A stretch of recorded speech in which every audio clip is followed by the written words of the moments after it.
Si yo les preguntara, ¿los diezmos están anulados en el nuevo pacto? ¿Cuál sería su respuesta? Unos dirían que sí, están anulados, otros dirían que sí, sigue vigente. Pero, ¿qué nos enseña las Escrituras? Porque no se trata de su percepción o de la percepción que usted tenga acerca del diezmo, sino que se trata de lo que las Escrituras establecen acerca del diezmo. Porque la misma Escritura nos acusa de haberle robado el diezmo y ofrendas a Yahweh. Y no solo eso, sino que hay consecuencias severas por robar los diezmos y las ofrendas. Entonces, debemos de preguntarnos seriamente a cuáles diezmos se refiere Yahweh. Bienvenidos a Biblia Estudio TV, tu instituto bíblico virtual.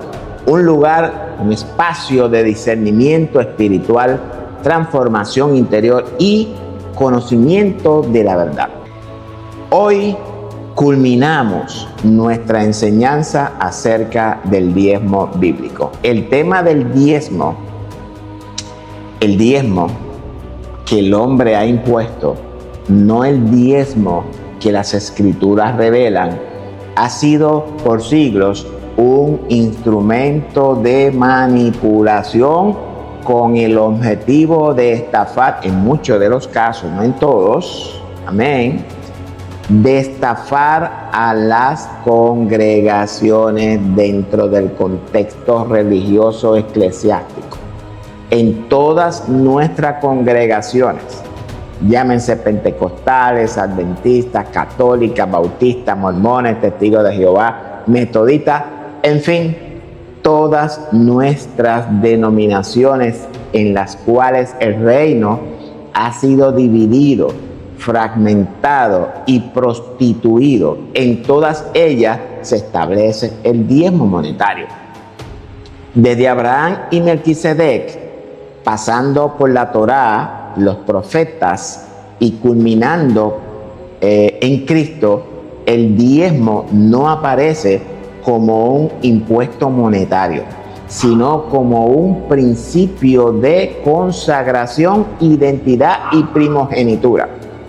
El hombre, influenciado por las decisiones tomadas por Constantino en el 325, donde se toma el concepto del cristianismo y lo establece en su sistema jerárquico como el sistema religioso, obligando a todos los denominados cristianos a formar parte de su nuevo sistema religioso, llamado católico o universal.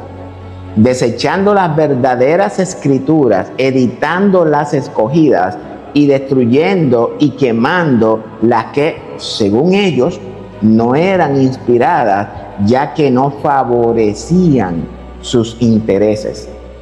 Porque una creencia que dice que el Creador habita en el ser humano inhabilita el sistema religioso porque no era necesario. Esta verdad fue extraída de las conciencias de ese entonces y enterradas en las profundidades para que nunca saliera a la luz. Pero, como dijo Jesús, no existe nada oculto que no sea revelado. Esa revelación no se trata de usted oír de Cristo, pasar al frente, levantar la mano, estudiar la Biblia, cantar cánticos, diezmar y ofrendar, predicar y portarse bien para que cuando usted muera, irse a la gloria. No existe una mentira mayor que esta falsa enseñanza. Me perdona. La revelación a la que Jesús se refiere es a un despertar del interior. Jesús en el ser humano es la misma revelación. Te pregunto, ¿Jesús ha nacido en ti? guarda los mandamientos del Padre y la fe de Jesús, no la tuya, la de Jesús. ¿Guardas el testimonio de Jesús en tu diario vivir? Porque si no lo haces, entonces le estás robando el diezmo y las ofrendas a Elohim. Cuando Elohim dice en Malaquías, me habéis robado, no estás reclamando dinero, estás señalando que tú has abandonado lo primero que le pertenece: tu atención, tu intención, tu corazón, tu obediencia, tu justicia, tu propósito. El alimento que falta en su casa, la cual ya aprendimos que tú eres esa casa, no es monetario, sino espiritual. Hablamos de la verdad, de la integridad, la misericordia y la fidelidad al pacto. El diezmo espiritual es entonces la entrega de lo primero de nuestra vida interior: la intención, la conciencia, el pensamiento, el deseo, el proceso. Es reconocer que lo primero consagra el todo. Es volver al orden de Melquisedec, donde el diezmo no se paga, se reconoce. Esta enseñanza no trata de ningún porcentaje, sino de primicias del alma. No trata de dinero, sino de identidad. No trata de obligación, sino de alineación. Es el llamado del Espíritu a volver al diseño original.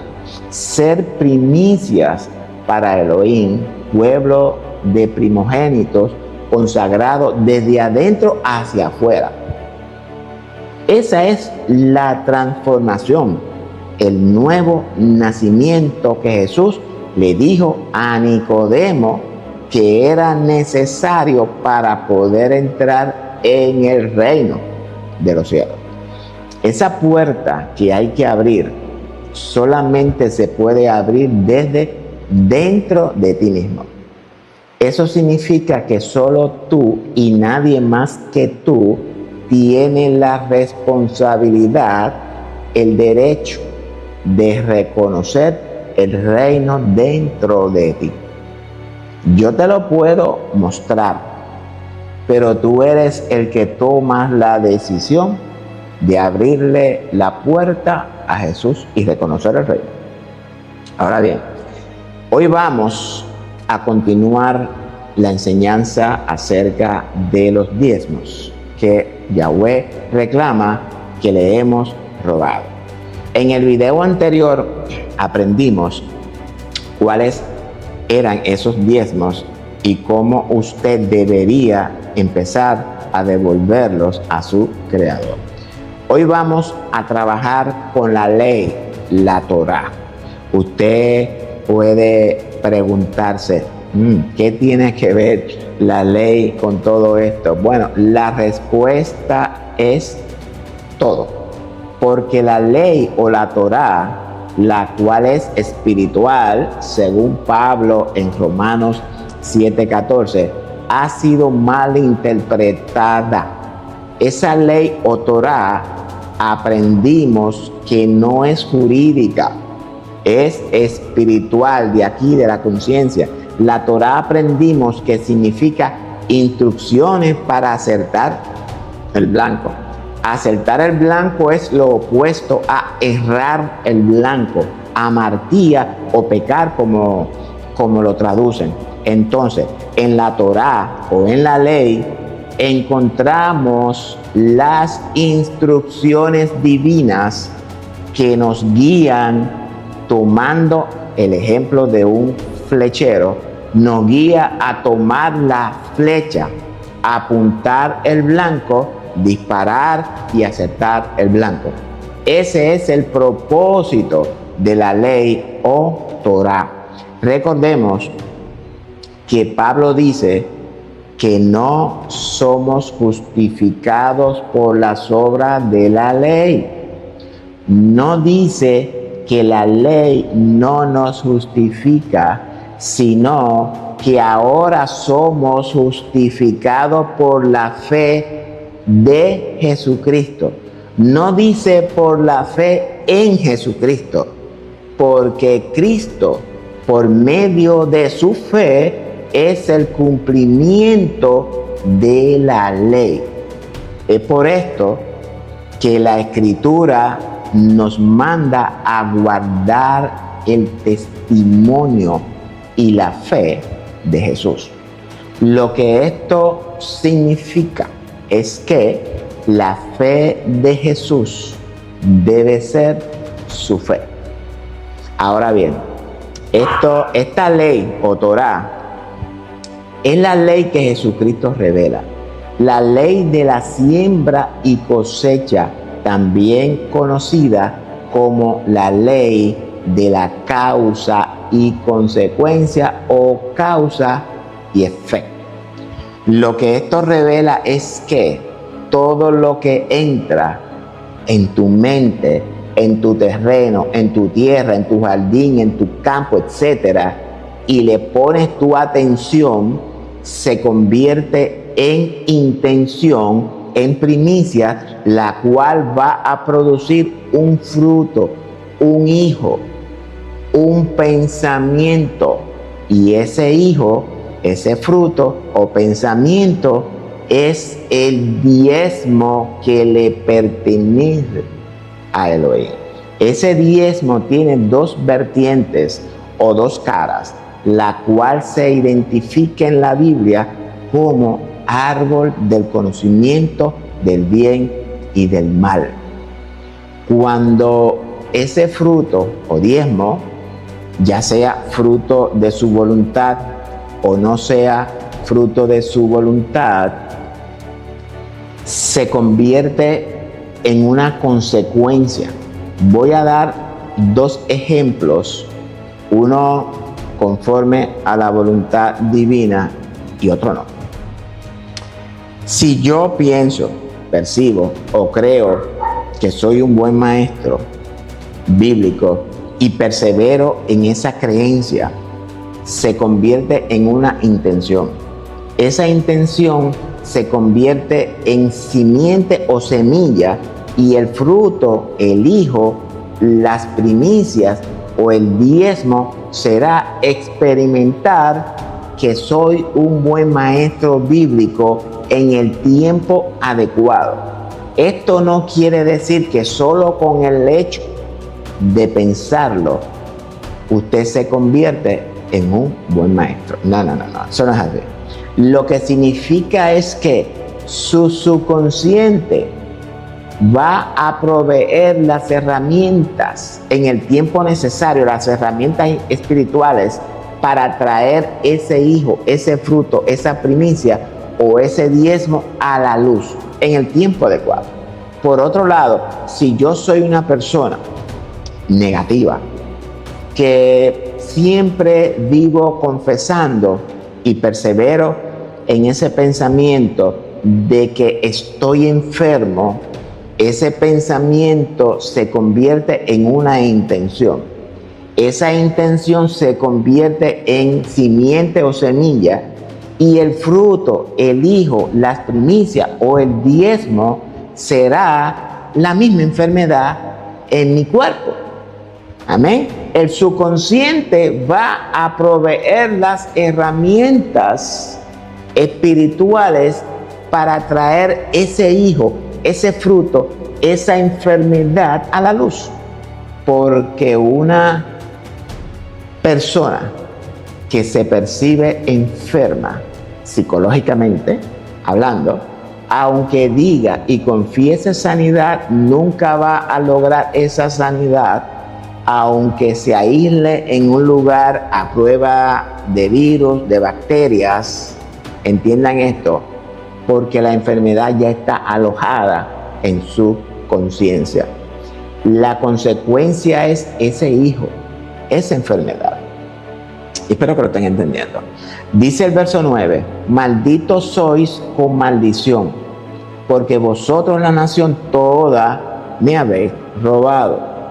Aquí Yahweh establece la consecuencia por desobediencia de la ley o la Torá. Desobedecer la Torá es tener pensamientos ciegos y cojos. Por tanto, la intención no es la correcta y esa intención se convierte en una semilla que va a ser sembrada, una simiente que al tiempo va a producir un fruto, un hijo, una primicia o diezmo que no son conforme a la voluntad o al propósito divino.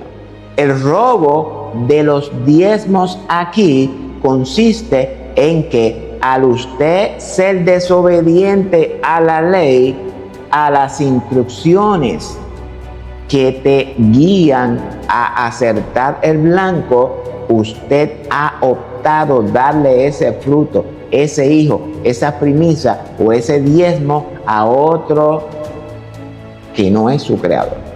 Usted le ha robado a Yahweh ese diezmo y se lo ha entregado a otro Dios. ¿Cuál otro Dios? Al Dios de sus propios deseos carnales.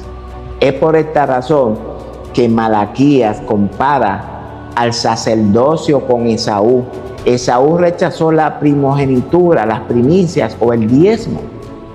Ahora bien, dice Yahweh que por causa, es decir, que la causa de todo lo que acontece en nuestra vida se encuentra dentro de nosotros, no fuera.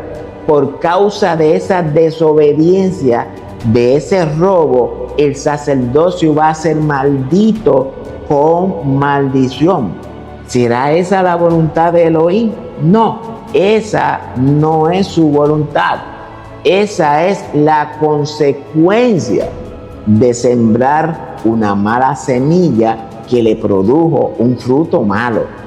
¿Quién es el responsable? El que siembra. Pablo dice en Romanos 2:5 que por la dureza y por tu corazón no arrepentido, escuchen esto, atesora para ti mismo ira para el día de la ira y de la manifestación del justo juicio de Elohim. Entonces, esa maldición, ese castigo no procede de Elohim, sino que es consecuencia por desobedecer la ley. La ley o Torah es imparcial, no hace acepción de personas. Cada uno de nosotros seremos juzgados según nuestras obras, ya sean buenas o malas. Esas obras son nuestras primicias o diezmos para nuestro juez. Entonces, ¿qué recomienda Elohim? Traed todos los diezmos al alfolí y haya alimento en mi casa y probadme ahora en esto, dice Jehová de los ejércitos, si no os abriré las ventanas de los cielos y derramaré sobre vosotros bendición hasta que sobreabunde. Es decir, que Yahweh está abriendo una puerta de escape del juicio. Si nosotros decidimos cambiar nuestro estado mental, nuestro sistema de pensamiento, nacemos de nuevo y entramos en el proceso de transformación interior, entonces dice Yahweh que lo probemos, si no abrirá las ventanas de los cielos. Esos cielos son tus estados de conciencia. Cuando tú los redimes, los reconcilias, se abre el flujo de bendición, se abre el canal, porque ya el Señor te ha bendecido con toda bendición espiritual en los lugares celestiales en Cristo. Entiéndase que ya el Señor ha diseñado el estado de conciencia correcto, santo en tu mente para que tú vivas conforme a Él. Solo que tú lo has desechado por un estado de conciencia caído. el Señor te dice, pruébame, es decir, atrévete a abrirme la puerta para entrar y transformar todo tu interior, porque derramaré bendición hasta que sobreabunde. Ya esas bendiciones se encuentran en ti, según Pablo en su carta a los Efesios. Búsquela. Obedecer la Torah es pensar correctamente, tener una buena intención, y esa buena intención se convierte en simiente, una buena semilla, la cual va a producir un fruto bueno, el hijo, la primicia o el diezmo para tu Señor. Amén. Dice el verso 11, reprenderé también por vosotros al devorador, y no os destruirá el fruto de la tierra, ni vuestra vid en el campo será estéril, dice Jehová de los ejércitos. Y aquí tenemos que ponernos el traje de buzo y profundizar las escrituras, porque estas son promesas muy profundas. Debemos de preguntarnos, ¿quién es este devorador? Muchos dirán que es Satanás, pero también debemos de preguntarnos, ¿quién es Satanás? Porque también la percepción que nos han vendido de Satanás es falsa. No es que no sea Satanás, pero debemos de entender a este Satanás correctamente. Pero, ¿qué es lo que la Escritura nos quiere revelar en este texto? Lo primero que debemos hacer es entender este texto dentro del contexto que hemos venido hablando. Eso es lo primero. El contexto de lo que estamos estudiando es el robo de los diezmos y las ofrendas, el cual trae consigo unas consecuencias destructivas. Amén. La palabra que Malaquías usa en este verso es Aal, que fue traducido como el devorador. Sin embargo, pero detrás de la idea de devorar o destruir el fruto está el verbo hebreo al, que significa etimológicamente entrar violentamente, oprimir, maltratar, consumir o desgastar, arruinar, destruir gradualmente o hacer daños repetitivos. Es un verbo que describe una acción continua de deterioro, como algo que entra, corroe, desgasta y finalmente destruye. En hebreo bíblico, al se usa para el daño que hace un enemigo, la corrupción que entra en un proceso, la destrucción lenta de un fruto o una cosecha, el deterioro espiritual que contamina desde adentro. Es un verbo intenso, no suave, implica violencia, desgaste y ruina progresiva. El texto dice, reprenderé también por vosotros al devorador, y no os destruirá el fruto de la tierra. Aquí el devorador es una figura que representa todo aquello, presten atención, que entra a destruir el fruto del proceso. Entiéndanse, presten atención a lo que el texto nos revela. El devorador es todo aquello que destruye el fruto, que destruye las primicias, destruye al hijo, destruye los diezmos. Entonces, el devorador es igual a la consecuencia espiritual de la corrupción del sacerdocio y del pueblo. No es solo una plaga agrícola, es un símbolo espiritual de deterioro del pacto, corrupción del corazón, pérdida de propósito, desgaste de la bendición y ruina del proceso espiritual. Cuando Elohim dice que reprenderá al devorador, está diciendo: detendré aquello que te está destruyendo el fruto de tu vida, de su tierra y de su propósito. Esta verdad es importante que la iglesia encarne. Ya dejemos de estar jugando con el fuego, porque definitivamente nos vamos a quemar, amados. El devorador es la manifestación espiritual del desorden interno. Cuando el pueblo deja de traer alimento a la casa, no dinero, sino justicia, verdad, obediencia, el proceso espiritual se contamina y el devorador entra en acción. Ese devorador es la serpiente, la tentación, Satanás, diablo. Por eso Satanás no es un ser externo, es un espíritu interno en todo ser humano. Y para ir cerrando la enseñanza, ¿qué significa espiritualmente? No os destruirá el fruto de la tierra.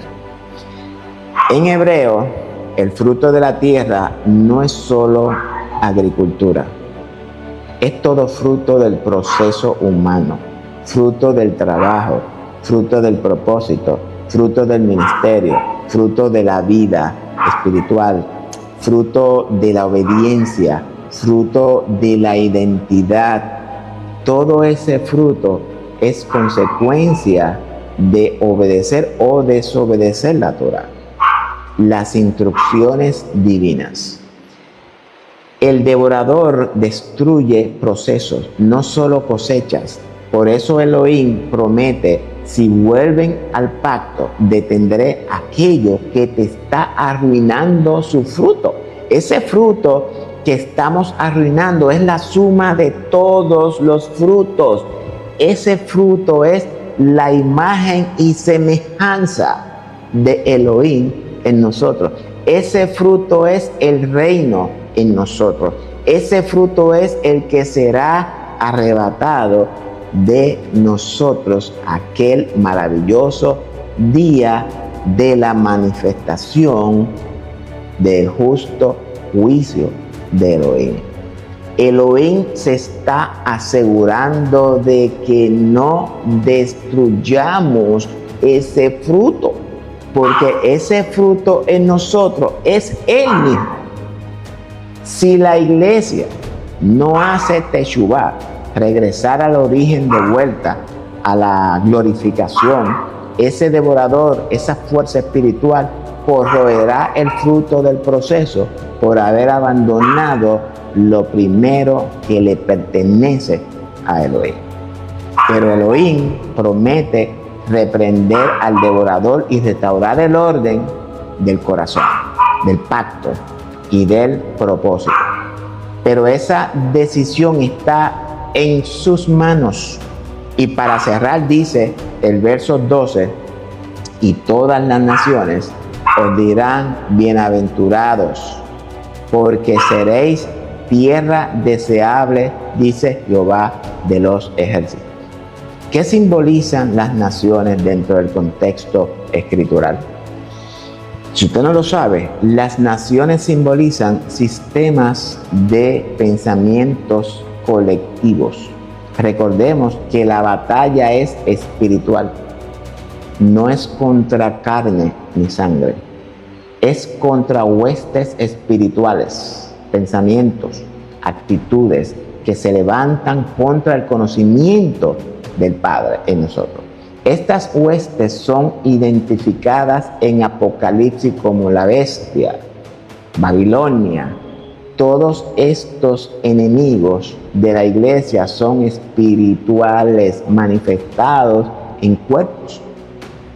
Todas esas naciones se sorprenderán al ver nuestras actitudes correctas, el carácter, el amor, justicia, fe, bondad, mansedumbre, paciencia, etcétera, porque seremos tierra deseable. Esa tierra deseable es la tierra prometida a Israel. Esta tierra es espiritual, Esa tierra prometida es la mente de Cristo en nosotros. Cristo en nosotros es la única esperanza que tenemos para regresar a esa gloria del principio. Entonces, para cerrar, el hecho de que si los diezmos siguen vigentes o no en la actualidad, no radica en una respuesta sencilla. No podemos simplemente decir que está vigente o que no está vigente. Es obligatorio comprender el diezmo dentro del contexto escritural. ¿Sabe usted que nadie me invita a sus congregaciones por esto mismo? Porque cuando hablo conforme a las escrituras y desmantelo el establishment eclesiástico. Entonces, amada iglesia, lo que usted ha aprendido hoy no es solo una información, es una verdad que transforma todo su interior para que el Hijo que se gesta dentro de usted, el verdadero hombre, no sea destruido y pueda ser arrebatado en gloria. Ese Hijo, ese verdadero hombre es Elohim en ti, en usted. Si usted quiere creer esta verdad, lo felicito. Viva a partir de esa verdad. Vuelvo y repito, mi intención no es que usted deje de diezmar en su congregación. Usted tiene todo el derecho de hacerlo. Si así, ¿verdad? Usted decide hacerlo. Mi intención es que si usted diezma, que lo haga con conciencia, conociendo la verdad y no hacerlo bajo una falsa interpretación que lo esclaviza. Yo sé que nuestros líderes me sacrificarán por esta verdad.